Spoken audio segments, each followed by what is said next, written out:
le problème de la famille, les mal foutés. C'est un vœu que nous avions connu depuis les temps anciens.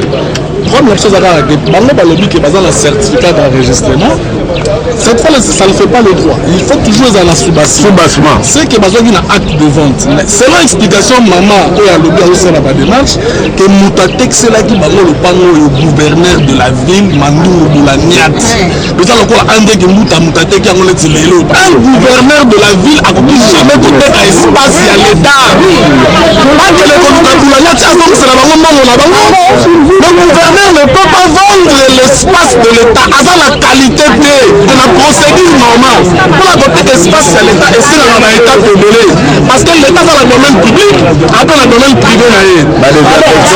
Avant et que dans le domaine public, avec le domaine privé, il ne faut pas désaffecter en haut du Boulaniat. Azali dans le document va désaffecter qui terrain du domaine public de l'État et le domaine public privé et puis va faire ça qualité à vendeur. Voilà, Mikanda, la banque, je t'appelle si banque raison.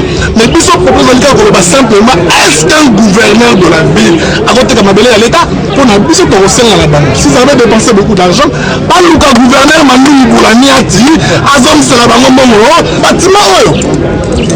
Azala qui baille, bâtiment la biso, Mabélé la biso, tout le monde qui met un point bas.